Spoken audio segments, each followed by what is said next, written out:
Hey everyone, welcome to episode 19 of A Drop of Sunshine. I'm Daphne DeLorne, and today we're talking about pain. It will either make you or break you.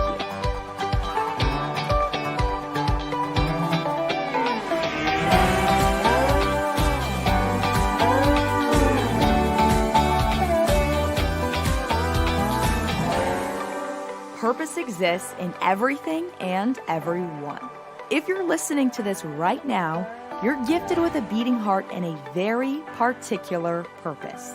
We were all created uniquely with gifts and talents no one else on this earth has, and one of the biggest tragedies is passing through this life without meaning or purpose. Most of us are influenced by family, friends, or other relationships on what we're supposed to do with our life or who we're supposed to be. This affects our careers, hobbies, and relationships. I don't have all the answers, but my mission is to help bring you truth and closer to your purpose, one drop at a time.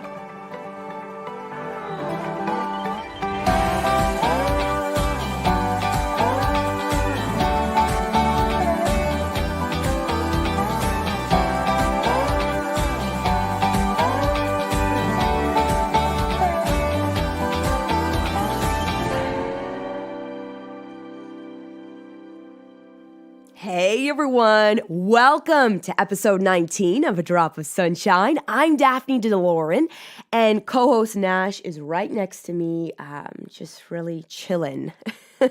Not much motion there. I think he's ready for a nap, and I don't blame him. Anyway, I hope y'all are off to an awesome start to your week, rested, press reset over the weekend.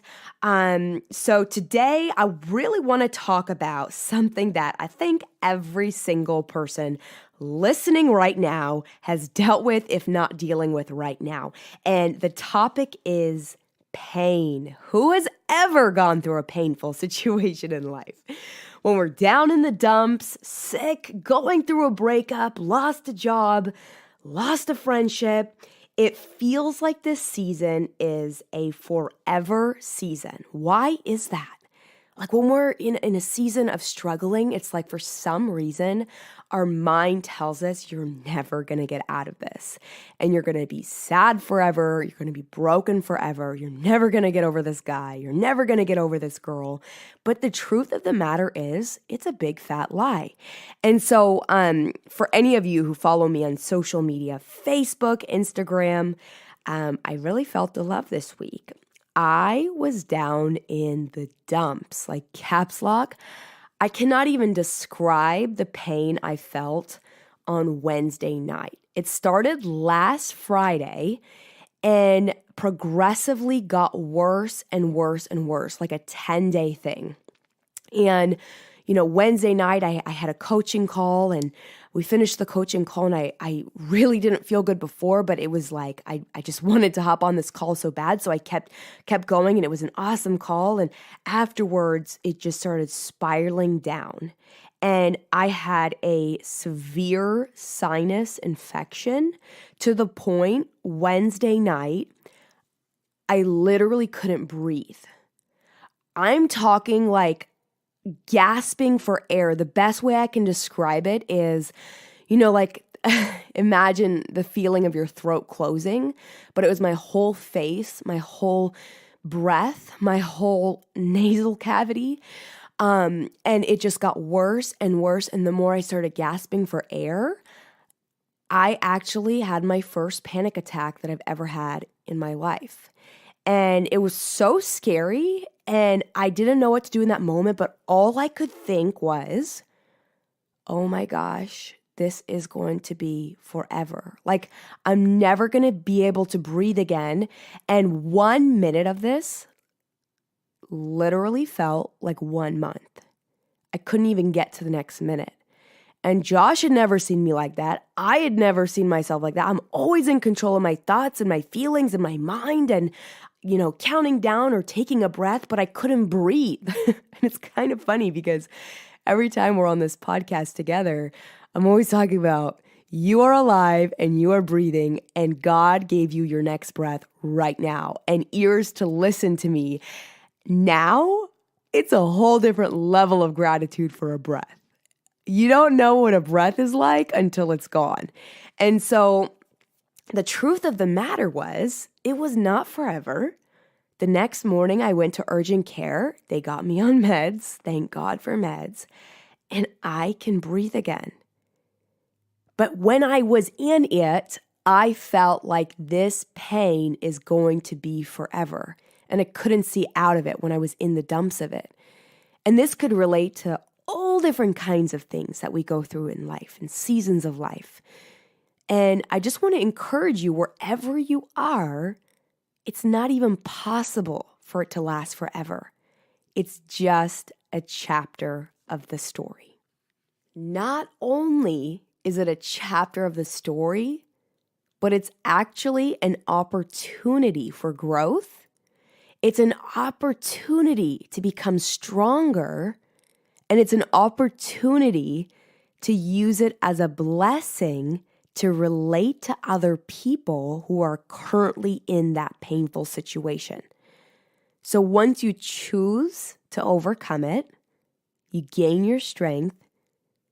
Now you're stronger. Mental muscles are like the Hulk, and you're confident and you can help somebody else going through exactly what you just went through. Don't ever waste a painful situation because somebody needs you.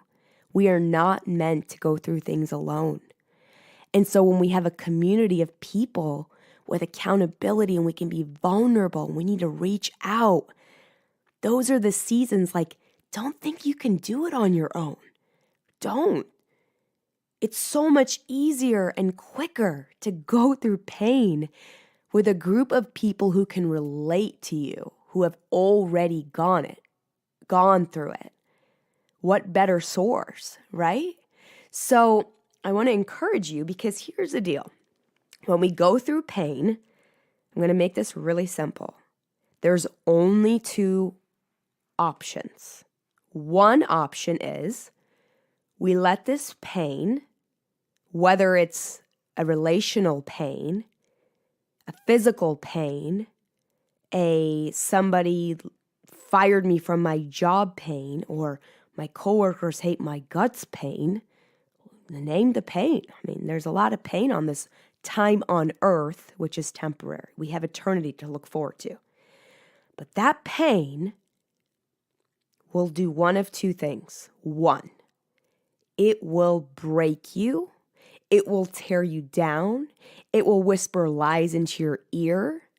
Now you're bitter. You're resentful. You're circling and justifying why this person is the worst person in the world. And the very thing you're trying to do by hurt them is actually hurting you.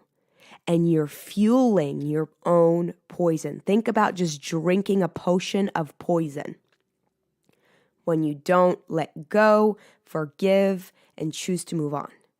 Or two, your physical, mental, relational pain will actually bring you out as a stronger, better person than before you went through it. Raise your hand if that's you, if you want that. I mean, come on, right? So now you're aware of this painful situation and you choose the higher road, the harder road, I should say too. Sometimes it's really hard to let go and forgive. Oh my goodness, that could be like an onion. It's not overnight. You just got to peel and peel and peel and give it to God. So you choose to move on, you choose to forgive, you choose to let go. Now you're stronger, and now you can help somebody else. So now it was actually a beautiful blessing to have pain. Like, what if it takes pain for blessing in certain situations in life? Like, what if it's your perception of the painful situation? Hear me out here. I know it is not easy. But is it worth it? Is it worth your sanity? Is it worth it to help other people? Yeah, definitely.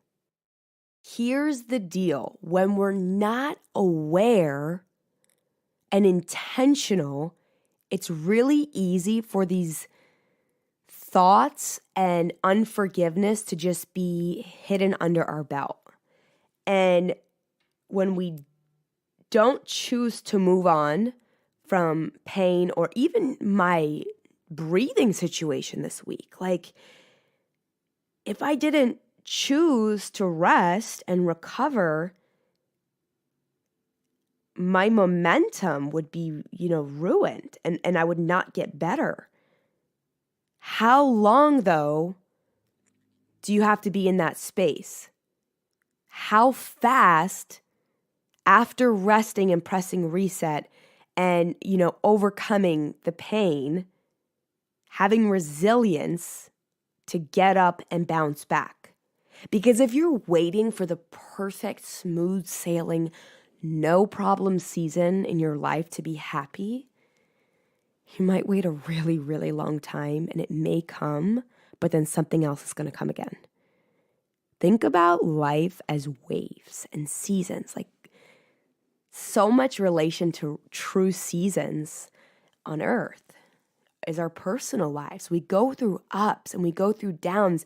We go through success. We go through failure. We go through times of disappointment, and that's okay. How fast can you bounce back?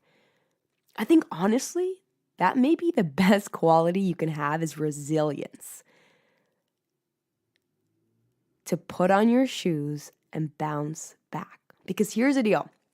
There's always going to be those setbacks. There's always going to be those disappointments. It's okay. How fast can you bounce back? Everything is figure outable. Everything is going to be okay. And maybe you're in that season right now. I want to encourage you to look back and try to think about what stressed you out 1 year ago, where you felt like the earth was shattering and you weren't going to get through it. You got through it, right? You don't even think about it anymore. So where you are right now, if you're struggling, maybe you can relate the two and say, whoa, I totally overcame that and I killed it, and now I'm stronger, and now I help other people with that. Why can't I get through this? And why can't I become stronger through this? Does that make sense? Sometimes, just sometimes, it's going to take a painful experience to open our eyes, wake us up, motivate us, learn a lesson, and grow. What if we actually accepted and welcomed pain? What if that's what it takes?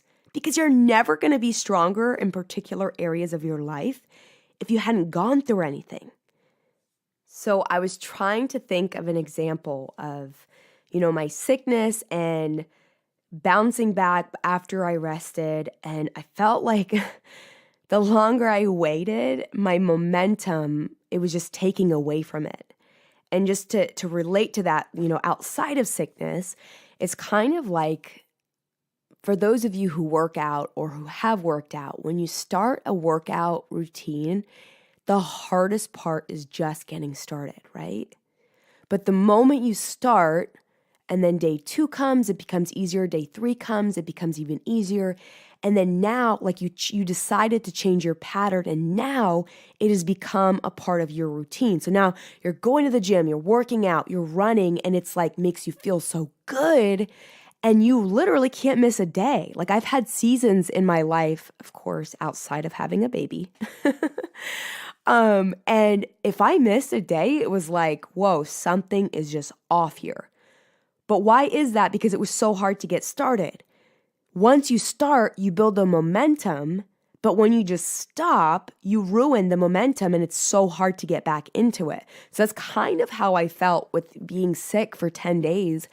I felt like my momentum, like I didn't have really motivation to work much, and I just felt like my momentum was taken away. And granted, you need time to just rest and reset during that time. But now it feels harder because my momentum was so interrupted.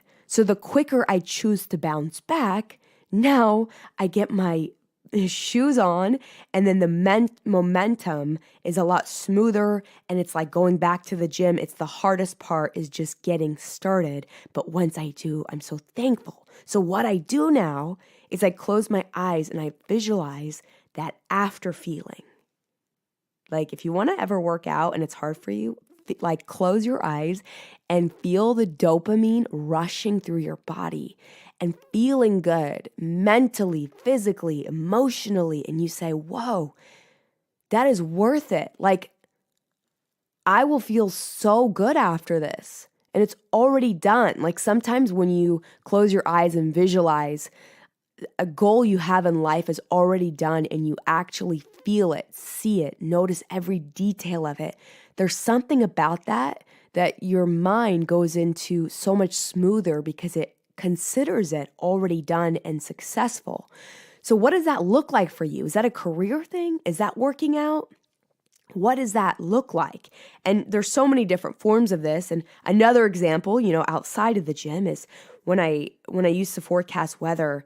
I actually gave this example on one of my coaching calls the other night. Was I used to get a little nervous with severe weather because I knew people's lives were in my hands.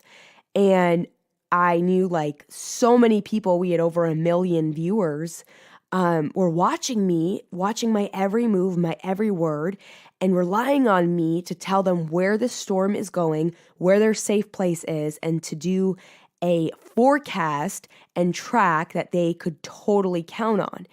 And when those lights went on, it was a different dynamic of when I was just, forecasting a sunny day or a rainy day. It was like, okay, I need to be on my game. And I always got butterflies from that.